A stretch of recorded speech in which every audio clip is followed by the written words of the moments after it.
this evening. So a few rules for this evening. This room is a very, very hot room. And what I mean by that is if you are talking off to the left or off to the right, everyone can hear you. So these speakers have poured their hearts and their lives and their souls into what they do, and they're coming here this evening to talk about that. So please, please, please be respectful and just text each other or tweet each other if you're next to somebody and you're talking. I will have security remove you. I think we had Jacob, who works for RTP. He's been working out New Year's resolution. We will have him remove you from the premises. Also, so tonight, speakers will get 5 minutes. After the 5 minutes are up, I will play a lovely kind of a triangle-ish sound. That does not mean that they need to stop right then and there. That means that they go to 6 minutes. I'm going to start playing some nice get-off-the-stage music. And I will win. Most of the time, speakers think that they will out-speak or be louder than the music. These two speakers are 2,000 amps or watts each. I will win every time.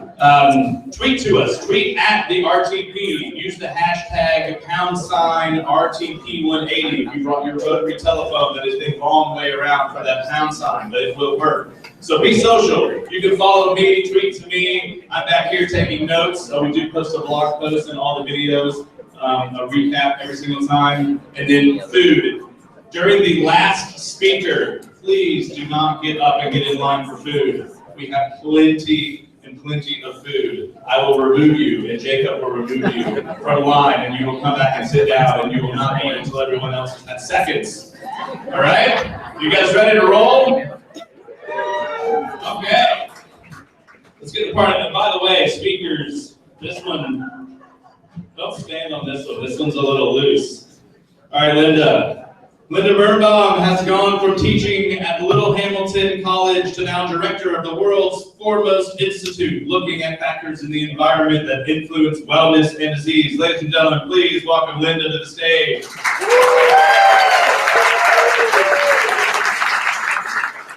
Usually when I hold the mic, I'm going to sing a song, but I'm not going to do that. Instead, I really want to tell you a little bit about how we've gone from Sputnik and Silent Sam and Terry Sanford to where we are today. And some of you may never have seen a picture of what Durham looked like in the 1960s. Because I think the question is how did RTP really get going, and how did part of the National Institutes of Health end up down here at RTP? So tobacco was starting, if you remember, it was 1964 when smoking was declared a carcinogen by the Surgeon General. And I think we want to remember that this was a really problem town. Tobacco was going. The textile industry had left. What was going to happen in this area? And, let's see, okay. Some of you may recognize this photo. This man was Terry Sanford, who was governor of North Carolina. He was also a senator later on. But he is the one who was really responsible for bringing NIEHS down here to North Carolina. Now, how did that happen? Well, in 1960, maybe you may remember, there was a presidential election which occurred.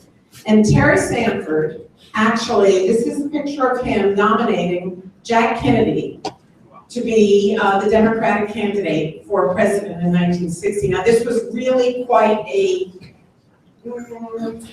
brave thing for him to do. In fact, Sanford received death threats because he did it. I mean, Kennedy, as you all know, was an Irish Catholic from Boston, and that was not a favorite kind of person down here in North Carolina. But he was able to deliver North Carolina to the Kennedy column, and that meant that Jack Kennedy won the presidency with, I think it was 49.7% of the vote, compared to Dick Nixon's 49.5% of the vote. So that was a pretty major success story. And as a result of that, Kennedy promised to bring something big down here in North Carolina. Now, you may remember that Sputnik went up in 1957, and it was clear that the US was way behind Russia in its scientific experience at that time. And then Rachel Carson published her groundbreaking book on Silent Spring, which talked about the loss of birds and other critters from chemicals that were being put into our environment. And that led to the decision that Kennedy made to put an environmental institute down here. So we are the only part of the National Institutes of Health that is not headquartered in Bethesda. In fact, we're headquartered down here. And we put over $250 million a year into the local economy, over $25 million to our local grantees, but we have a very robust intramural, actually 2 intramural programs that are located down here. Very exciting. But our total budget for National Institutes of Health, for NIEHS specifically, is over $790 million a year. And we hope that we're doing a lot of good with that. Now, what we want to talk about very briefly here, and I want to make the point that NIEHS was the first large tenant to announce that they were coming to the park. The second large one was IBM, and that everything else is really history there.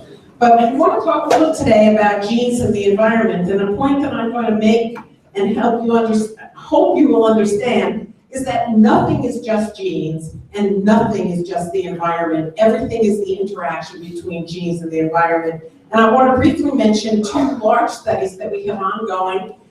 One is called the Sister Study, and this is a study of nearly 51,000 women who are sisters of women who have breast cancer.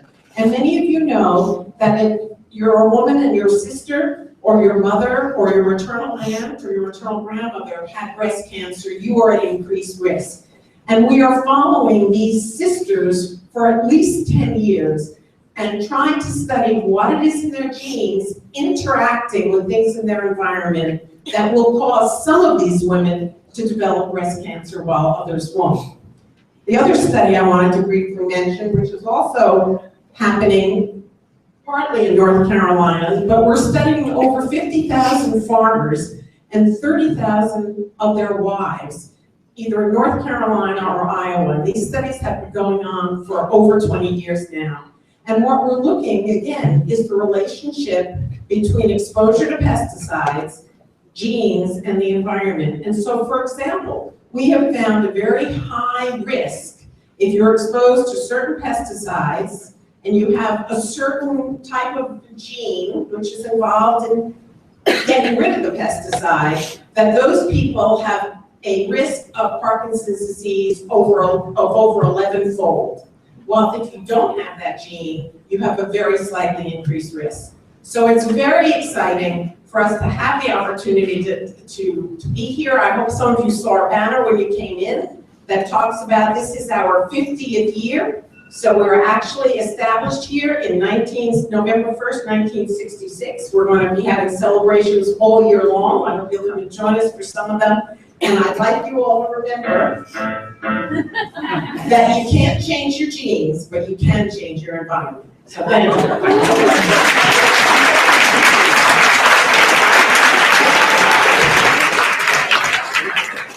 You're not off the hot seat yet? You're not off yet? We got Q&A. That's yes, Q&A. Unless you don't want to do Q. Okay. Jacob, do you have a mic running around or should I run around? I will run around since I don't see. Who's got a question? Yes, sir. Right here.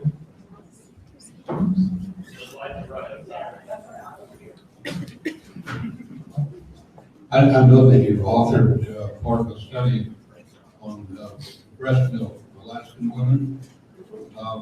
How's that program going, and what sort of conclusions are you drawing? And I'm very surprised that we don't hear more about the problems associated with millions of pounds, millions of tons of plastic in the ocean and their concentration of a variety of things that pose a threat to mankind. So I think I'm hearing 2 questions from you. One was about chemicals in breast milk. No, it's about the plastics in the ocean. Okay, so the plastics in the ocean are really a huge ecological issue. We know that there are dead zones in the ocean, hundreds of miles wide apart. They used to be just in the Pacific, now they're in the Atlantic too. And we know that those plastics, for example, often get washed up on the beaches. We know that they're impacting our turtles and our seals and everything else. So that's really an issue of how do we, how do we control the use of plastics, like in plastic water bottles and all that? Because I have to say, it's really nice here that I think the plastic cups that water is coming in look to me like corn, I hope. So they're compostable, okay, very good. And then, you know, for example, at the Institute, I actually, whenever we put out water, we use corn cups and pitchers as opposed to having water bottles. So for somehow in our society, we think that it's really cool to drink your water from, you know, a plastic water bottle. And I would urge you all to get out and get stainless steel water bottles that you can refill. My question, Dr. Grimbaum, dealt more with the degradation of plastic and how it's getting into the food chain and So you're talking about things that migrate from the plastic. I think the plastic, as I understand, plastic concentrates trace chemicals in the ocean. It fragments into what becomes part of the marine food chain. That's why your Alaskan study of the breast milk of Alaskan women who depend far more. well, actually, the problem is with our indigenous populations in the far north, they are subsistence hunters and fishers, and they depend upon animals that are at the top of the food chain, whether it's the polar bear or the whale or the walrus or the seal. And since animals are at the top of the food chain, a lot of chemicals that are persistent accumulate and biomagnify up the food chain. So these subsistence hunters and fishers are eating animals that are already high in the food chain. They're going to be the most contaminated people on the earth. And some of it is that these chemicals do attach to plastic, but a lot of it is that there's something also called global distillation, where some of these chemicals actually can volatilize in temperate climates, and then they precipitate out in the cold climates of the north. So it's really pretty complicated, but we do know that our indigenous people are among the most contaminated in the world because of what they eat. Yeah. I remember you mentioned about having pesticide, and you said that there's specific genes some people carry. It's all, you know the gene? Yes, glutathione transferase theta.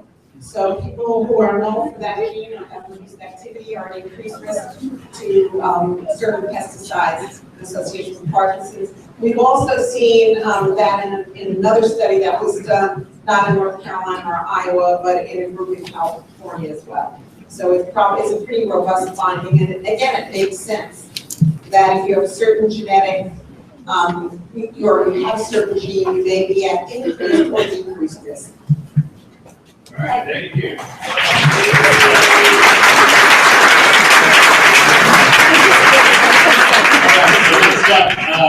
Another word, if you don't mind, real quick. Mayonnaise was another one that I had to get used to moving back down here. Mayonnaise, a lot of people out here at 180 this evening. That wasn't good? All right. I got more. I keep going. You guys can laugh, but I won't keep going. But if you don't laugh, I'll keep going. All right, Susan, are you ready? You pumped? You excited? We were doing jumping jacks in the back room to warm up. All right, Susan and her team at RTI International use analytical methods to determine biochemical fingerprints. I went to ECU, that's a big word. Biochemical. Fingerprints that relate to health and wellness. Some of you higher stuff I'm talking about. Including studies to determine how exposures influence our health. Ladies and gentlemen, please welcome Susan Sumner.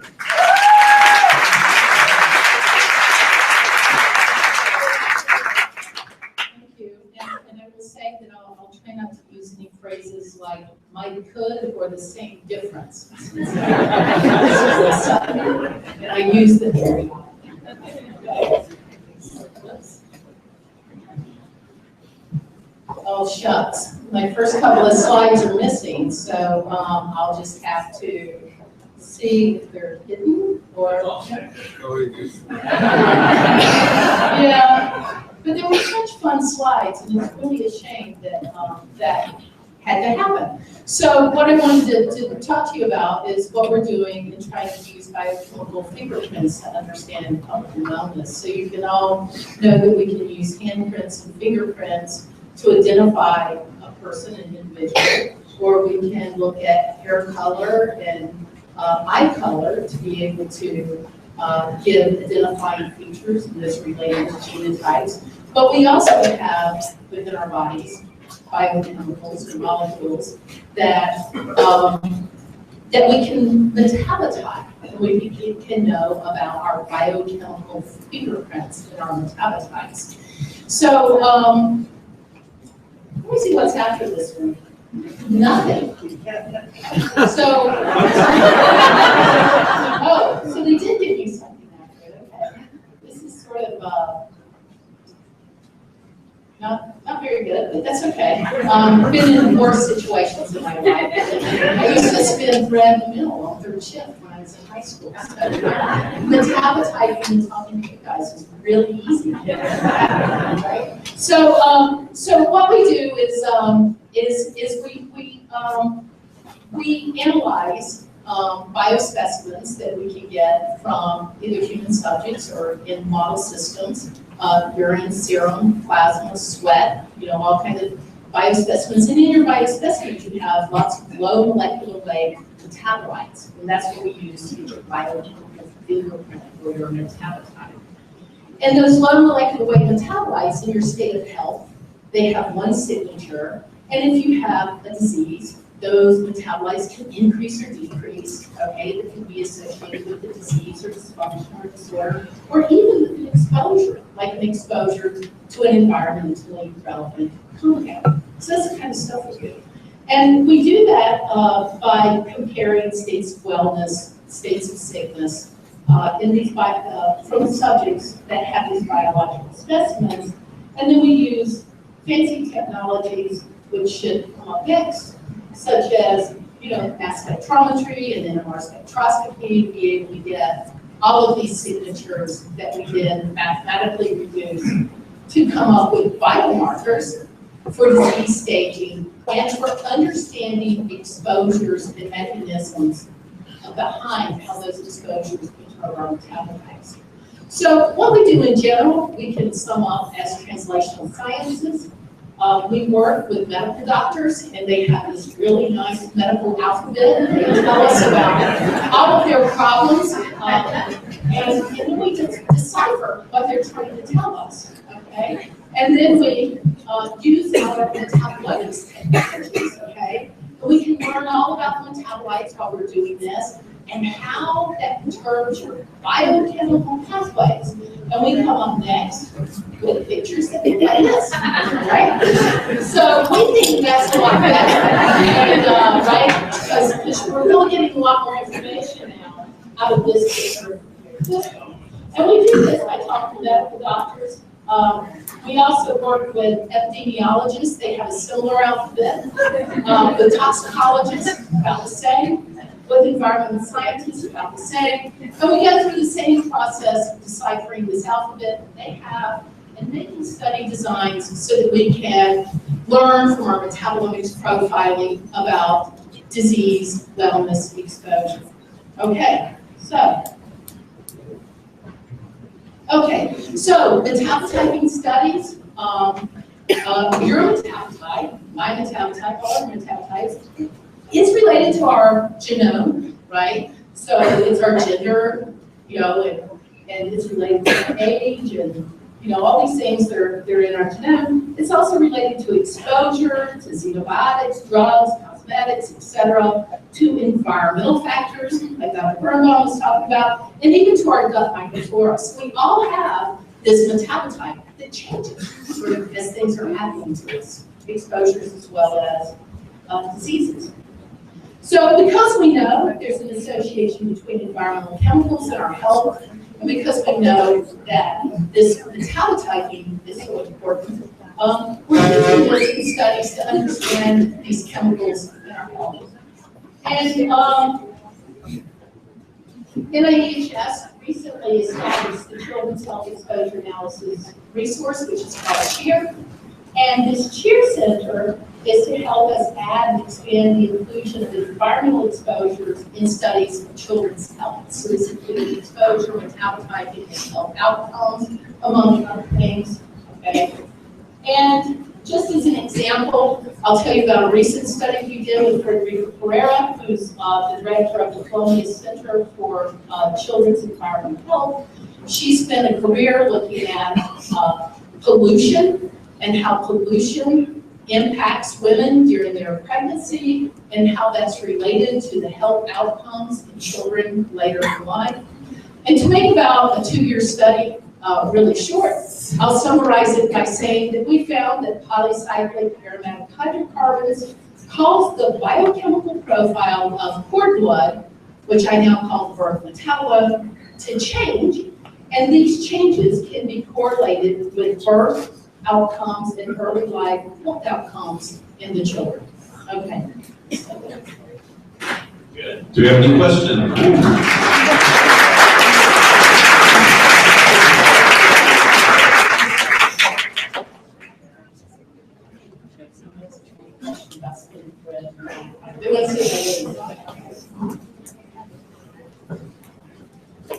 Okay, so my question is in regards to the cosmetics that you refer to in the personal hygiene products. Have there been any comparison between Americans and Europeans? Because I know in Europe the list of prohibited chemicals allowed in personal hygiene products compared to that in the US is much longer. So is there any comparison to show any correlation between the propensity for chemicals prohibited here to lead to any diseases or chronic infections? So I'm going to try to dissect that question a little bit and say that I am positive that there are studies to look at levels of compounds that are relevant in cosmetics and health outcomes in people. I am not aware off the top of my head of comparative studies within the US and Europe, but I will say most of these large-scale epidemiology studies are done with a pretty diverse population, so probably has crossed that. If anybody else want to answer that?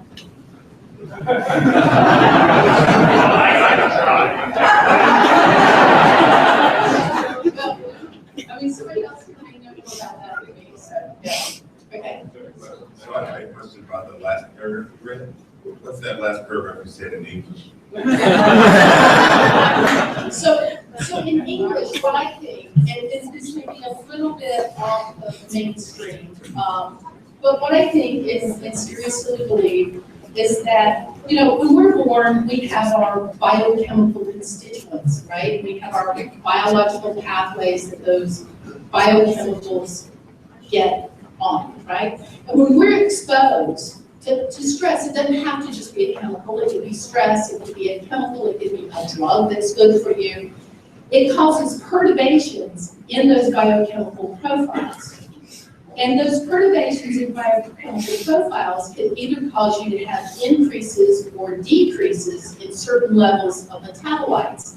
And even though those metabolites are supposed to be in your body, that if you have an increase or decrease in certain ways, they could cause adverse health outcomes. So I'll give one example. If we knew that a glucose was very highly elevated in the cord blood of a mother, most of us would be concerned about the baby and being at risk for diabetes or disease, right? Or if we had a chemical that caused a decrease in folate, then most of us would be concerned about that affecting the baby adversely. So if we know that chemicals perturb these pathways, it's possible that they can perturb these biochemical constituents and put the baby at risk for this disease. That's what that is. It's a little off the mainstream. You look like you were going to keep going. You sure? Oh, I'm good. All right. I'm going to spare you now this round and just go right into David Pita. MD is a, you can know, that was I'm sparing you jokes. Rude. Sorry, Dave, they're rude in there. I know those guys, but security. All right, David Pita, MD, is a pediatric allergist, immunologist, and directs the UNC Center for Environmental Medicine, Asthma, and Lung Biology. You're not very smart, are you? You're a lot smarter than I am. He does research on the effect of air pollution on human health, specifically focused on the effect of pollutants on inflammation. Ladies and gentlemen, please help me welcome Dave.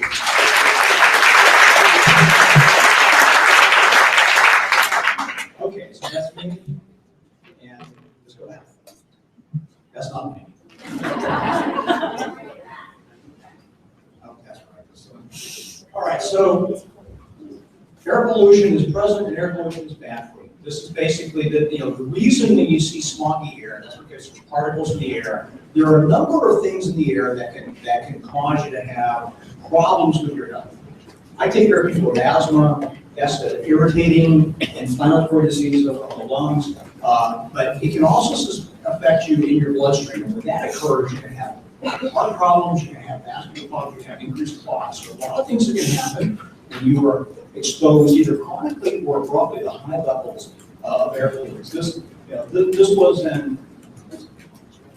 So this is the 2008 fires in Eastern Carolina. I just don't know which stock city I got Google from this, but this is a Chinese stock city. But this shows you different levels of air pollutants in areas in the United States that seem to have higher levels of particulates of various sizes. That's one of the number of pollutants that can cause a problem. Okay, so one, I take care of asthma. You can tell this is with asthma if you're using an inhaler. Asthma attacks usually occur, by the way, the day after pollutant exposure. It's not usually the same day. That's a misconception that people have. And people with different genetic backgrounds may be at more risk to have a problem with an asthma attack than others. So a gene we're fond of. So a gene similar to the one that Linda mentioned was glutathione transferase mutant one. And 40% of you will have genetic backgrounds that do not allow you to make that protein. That means you're more susceptible to the effect of ozone particulates than other people. If you're asthma and you have asthma and you have that, you may be more likely to have an asthma attack. There's also information that suggests that you have cardiovascular disease, that particular gene may make you be more likely to have a stroke or a heart attack or have, the big one is congestive heart failure associated with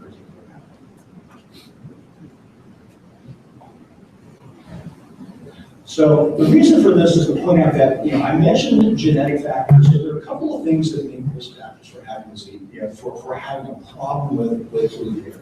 One is the presence of a specific disease. I mentioned asthma, a variety of cardiovascular diseases. Obesity per se can be a problem. The way you handle pollutants and your risk for other diseases, including pollutant-induced diseases, different. Diabetics have increased problems associated with pollutants.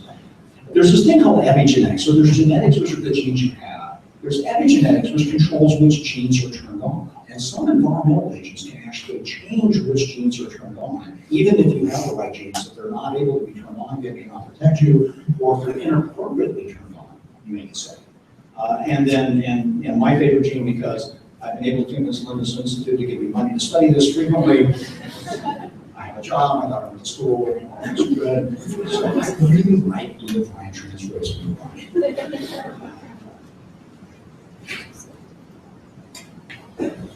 I would like it better if this thing works.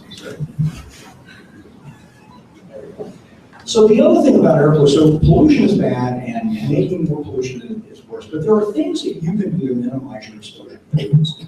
One of those things is choosing where you live. I'm not talking about just if you live in a city versus a less polluted area, but your proximity to a heavily traveled road is a big deal. If you live within 500 meters, because I know that when you bought your house, you look at yards, you measure 500 yards away from the heavily measured road, and you decide, I'm not going to be closer to that. The data are pretty clear. If you live close to one of those roads, your likelihood of having an asthma attack, your likelihood of having a stroke, your likelihood of having congestive heart failure effect associated with pollutants is going to be worse. So both your decision where you live and zoning policy could actually impact how proximity goes. So that's something that can actually be done. So again, zoning locations of roads. We can actually drive cleaner cars and have less emissions. You can protect yourself, and that's the other thing. So one of the things we actually study a variant of vitamin E to see if that will protect you from the effect of pollutants, and our data would suggest that it does. But even if you're an asthmatic, if you take inhaled steroids, if you take a big dose, there's some data suggest that might protect you from an air pollution event the next day. So one of the things we're trying to do is to figure out what people can do for themselves to protect themselves from the environment. Part of that is being active in your communities, so you can zone, you can drive cleaner cars, you can ask for better mass transit, you can do things to decrease the pollutants in the air. But there's also things you can do right for yourself. The other thing you can make a decision on is whether or not you choose to exercise vigorously when there's a high pollution area, day. The amount of air pollution you get is a function of how much is in the air, how long you're exposed to it, and what your minute ventilation is. So raise your hand if you know what minute ventilation is. Of course you do. Thank you very much for ventilation. Yeah. That minute ventilation is literally how much you breathe in a minute, and how much of that determines your dose. So you may make decisions to exercise in the morning, unless you're working and you're exposed to pollens, because that's when plants like to pollinate. But if you're worried about pollution, then exercising in the morning may be better than the afternoon if you exercise outside. So there are things that you can do to protect yourself. There are things we can do as communities to protect ourselves. And with that, I'm happy to take questions before Eli does something else. Thank you.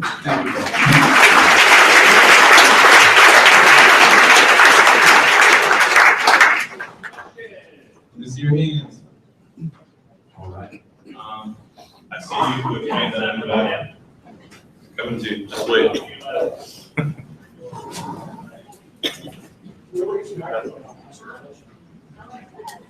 So in the first slide with the map of the US with all the pollution, so why was New Mexico bright red and everyone else around there not really very red? Because nature also causes particles to occur. It's arid and it's desert and there's high winds, and so especially for particles that are bigger than between 2.5 and 10 microns in size, you can actually have particles as a result of that.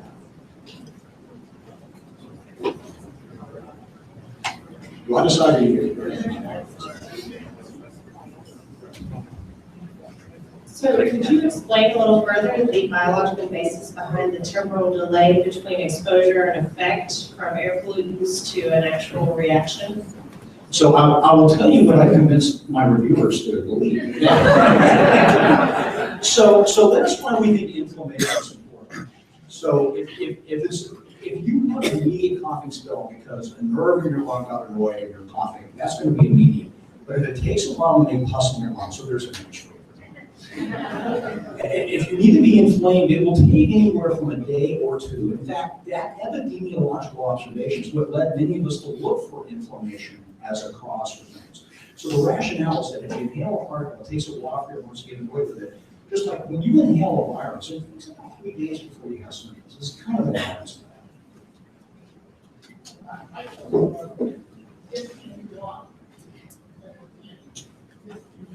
Yes.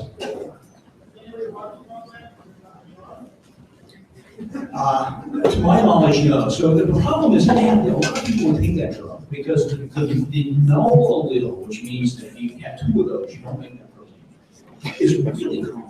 40% of the people in this room do not make this protein by those populations. So 50,000 years ago, that was an important gene, and why now we're kind of making a lot of fish out of water.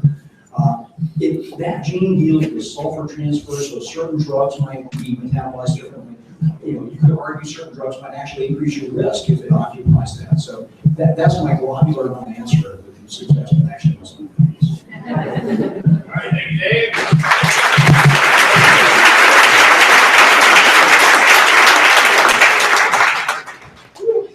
You guys doing good? Do we need like a 7th inning stretch? No, I used to be a jazzercise instructor. I'm not buying that either. All right, so somebody actually on Twitter asked if I would go 5 minutes and just tell jokes. I didn't think that would be a good idea either. That's why I'm not going to do it. But I will tell you one, and it has absolutely nothing to do with it. By the way, the sound that you are hearing, I tried to find the closest sound. We always try to find like a ding or some sort of sound that goes with. But horn hit with whistle blow was all I could find on the sound at the 5 minute mark. But so why was the tomato blushing? You saw the salad dressing. Let it just sink in. Let it sink in. It'll hit you in like 30 seconds. Tell your neighbor, I finally get it. Right? Okay. That was decent. You're laughing. That's like 6 out of 20. All right. Heather, you ready? Excited? Yeah. Okay. Heather Patasol is a professor of biological sciences at North Carolina State University. Go Pack. It has, I said that. It has a background in neuroscience, endocrinology. Yeah, this is that ECU coming out of me, I'm sorry. And environmental health. Her research examines brain and behavioral sex differences and how environmental chemicals impact the developing brain. Ladies and gentlemen, please get a warm Wolfpack welcome to Ms. Heather.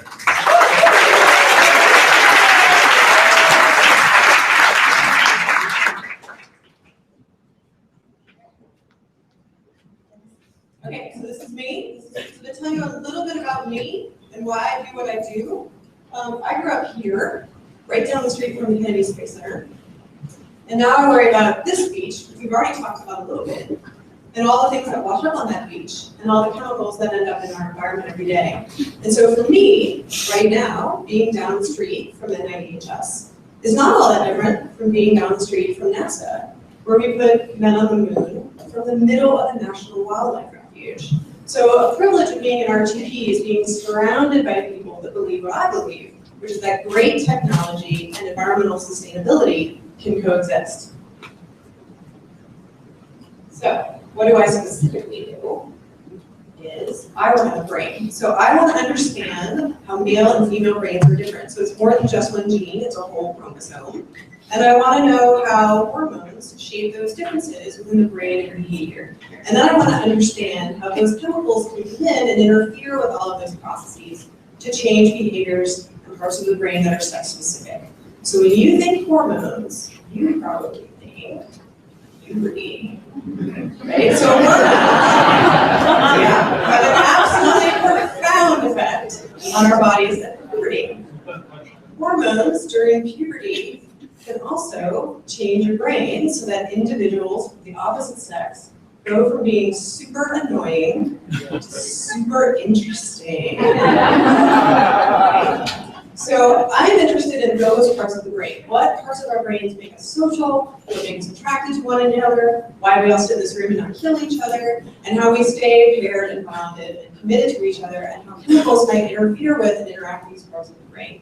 So to do this, I need an animal model that's also very social. So like a good toxicologist, I study rats and mice, but they're not particularly social. So I also use a species called prairie voles. So voles with a V, not moles with the funny things on the front. Yes, you probably have them in your yard. Yes, your cat may have dragged one in at some time. But the reason that I use them is that they bond to their partner.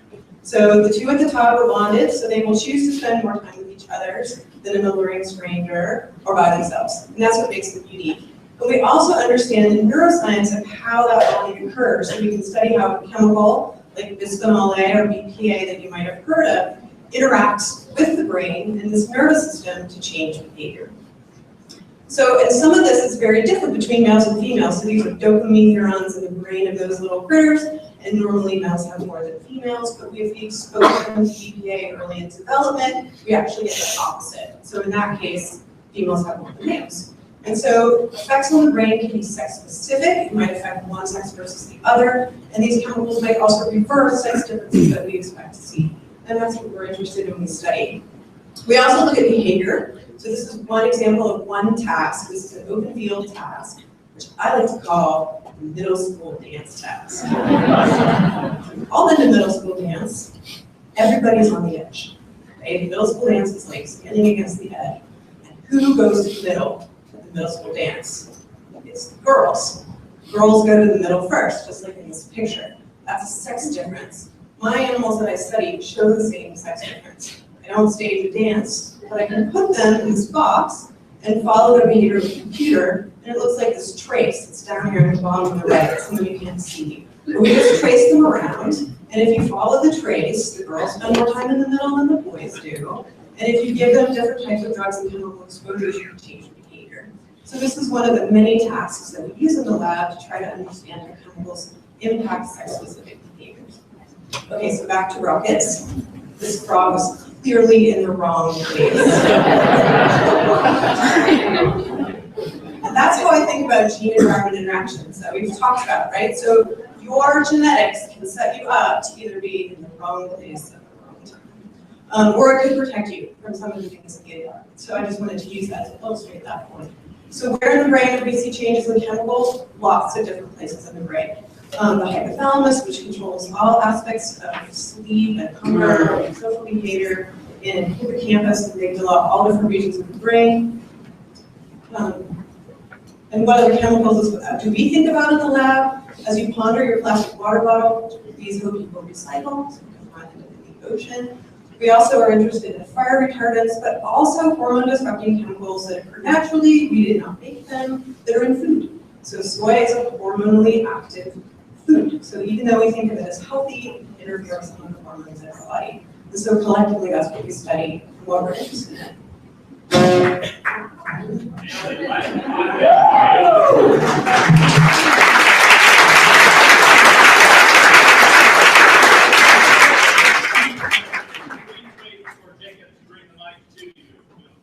Now, I did not know that's what you were going to talk about, but now my salad dressing joke makes a lot of sense. Right?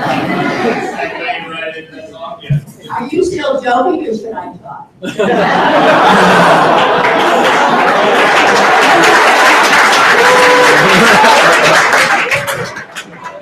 Have you also looked into this as to why the birds that we see in the sky, the males are always more beautiful and colorful than the women? Does that fall into your category here? So it doesn't. I'm sorry. I don't remember birds. Birds and the bees, and then. So for birds, they also have chromosomal sex, but it's different, and they have totally different reproductive strategies. So yes, many bird species are monogamous, and how those evolutionary history of how we understand sociality and bonding has come from a lot of comparative studies using species like the zebra finch as well as the critters that I showed you. And that's led to very critical insight to understanding the neuroscience of social interactions and pair bonding that we can then use in the laboratory to test how these chemicals affect the brain. So in that regard, the birds have been incredibly critical for understanding our own behavior and vulnerabilities.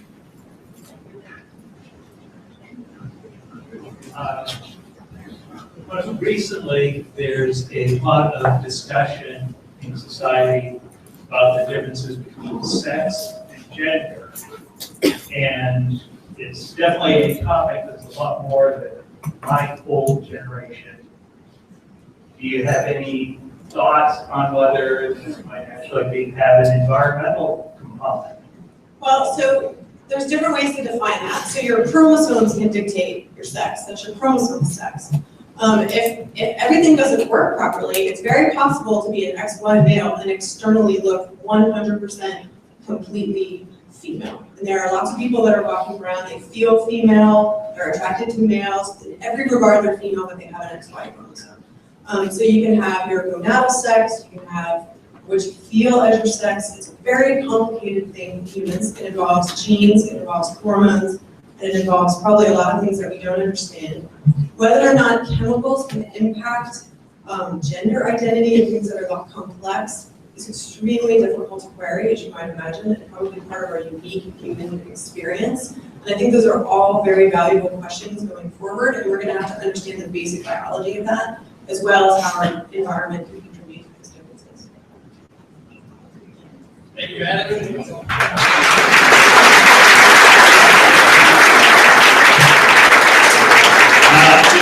To the first comment there, you're lucky I can't see you because of these lights in my face, or else we're definitely stepping outside. I think I can take you. No, but I think we might have found our next RTP180 MC. Once I retire, we might, you gotta have a little spunk, you gotta have some pizzazz in you. I think she's got it. So we can do auditions like American Idol next year.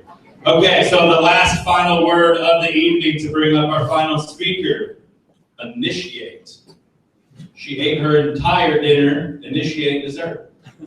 No? Man, you guys are tough tonight. Not really. Submit me jokes, please. I'm dying up here. You can put tomatoes. All right, Joel, they're all yours, buddy. They're all yours. They're warmed up, primed, ready to go. Joel's an environmental toxicologist at Duke University. He got here by the way of working on cook stoves, accompanying refugees, and teaching high school in Guatemala. Please help me welcome Joel.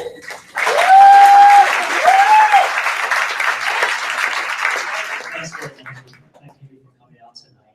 I would like to talk to you about mitochondria, something I've been interested in since my PhD, and particularly my postdoc, which was at NIHS, and how they're affected by environmental exposures. I'd like to draw your attention to the beautiful picture up here. This is a picture of a human cell taken by one of my former PhD students, Amanda Best. And I'd like to ask, how many of you know what the blue thing in the middle is? Just shout it out if you know. Nucleus. Nucleus, that's the nuclear DNA. What about the red stuff? Spaghetti? Sorry. Mitochondria, that is the mitochondrial network. Notice that it's a network, not a bunch of little kidney beans things. How about the green, yellow stuff, the little dots in the red? Okay, someone said mitochondrial DNA. That is absolutely correct. Right, let me say a little bit more about mitochondria and then mitochondrial DNA. So you've probably heard of mitochondria. They're frequently referred to as the cellular powerhouses. They generate a molecule called ATP, which is shown here. And this is the cellular energy currency. This is what allows our cells to do work. It's not a trivial task. Our mitochondria produce our body weight in ATP every single day and turn it over. It's an amazing amount of ATP made. That's not all that mitochondria do. They also function in immune function. They also function in making heme for hemoglobin. They may even underlie the meaning of life. I won't make that claim. You can talk to my mom. She's here. She's a theologian, so she's the authority there. In addition, mitochondria, as pointed out, have DNA. It's much, much smaller than the nuclear genome. It's about 200,000 times smaller. But there are many of them in the cell. Despite the small size, it's quite important, and we know that because there are a lot of diseases caused by mutations in that genome, in that tiny little genome spread out throughout the cell. From a toxicologist perspective, what was fascinating to me is that some of the repair mechanisms that allow DNA to be fixed in the nuclear genome don't exist in mitochondria. And so that raised for me the question of if you have an environmental exposure that damages that genome, what happens? And in addition, what happens to that damaged genome? Where does it go if you can't fix it? So we've done a lot of experiments to try to address this question, and that environmental exposures that cause damage alter mitochondrial function, alter the levels of the ATP I told you about. At the level of the organism, I don't work with voles, I don't work with rats or mice even. I work with worms. This is a picture of the worm I work with. Well, this is the head of the worm I work with. This is the brain. We're visualizing here one population of neurons in its head, visualized with green fluorescent protein. It's produced only in those cells. And in normal, unexposed worms, you see nice, beautiful cell bodies and nice, clean extensions. And when exposed to mitochondrial DNA damage, what we see is flapping and thinning of these neurons. These are the same neurons that degenerate in Parkinson's disease. So we think there are important impacts of damage to mitochondria. I still haven't told you what happens to those damaged genomes and what our data suggests.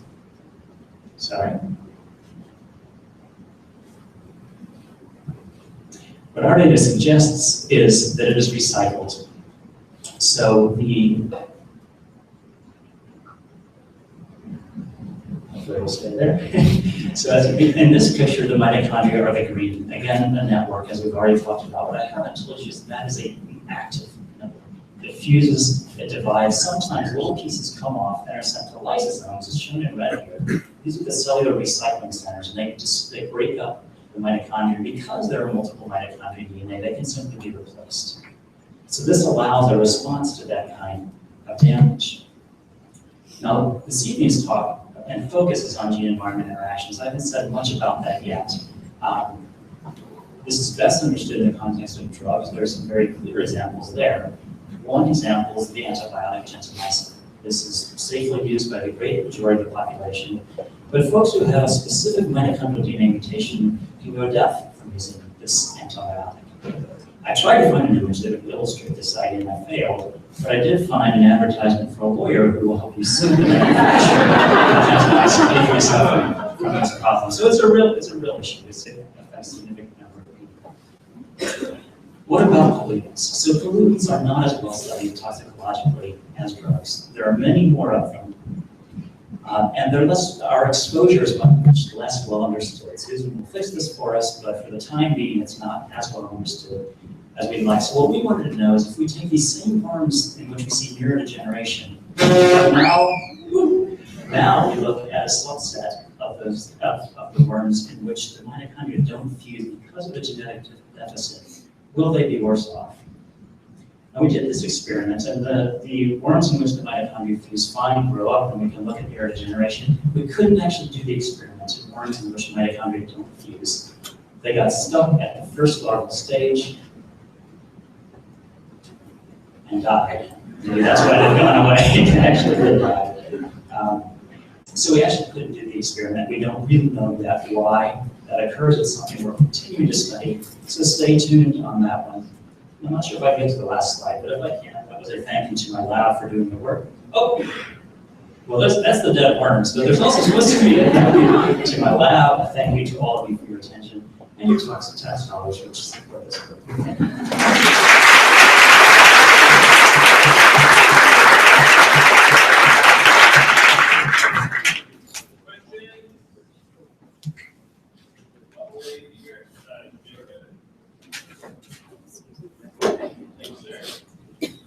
Nicely done too. I know that there was MC Hammer upstairs doing something. I was queued up ready to play MC Hammer. What up? Sorry, I got you. You're good. Hello. Hello. Thank you very much. I have a question about, I think the mitochondrial DNA is used often in, determining parental status. Yes. So can drug-induced damage to mitochondria be inherited? Great question. So it is used to some extent to look at the term being actually maternity. Mitochondrial DNA is inherited in humans exclusively from the mother. There is evidence that damage can be passed on to the next generation. That is actually not so much damage as a mutation. So if the damage is converted to a mutation, a change in the base sequence of the DNA, that can be inherited. Some of the same defense mechanisms that remove damaged genomes also remove mutated ones if they're really deleterious. But milder ones can be passed on. Mark. Good once. Good twice. 2.5. Up. Right over here. Up. You thought you guys were going to eat. Sorry.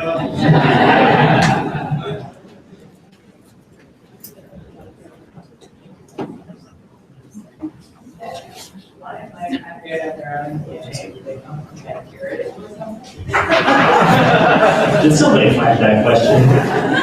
Yes, mitochondria are descended from bacteria. We are hosts of bacterial descendants. They are what generate the great majority of our energy.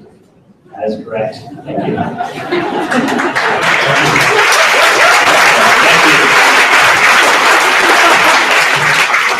Well, that wraps up another awesome RTP180. Thank you, speakers, for coming out and giving us your evening to go with us. We do this every third Thursday of the month. Turn to your neighbor and tell them they do this every third Thursday of the month. So we hope to see you back next third Thursday. It's going to be storytelling is what we're doing next month. I'm going to be up here reading some good night and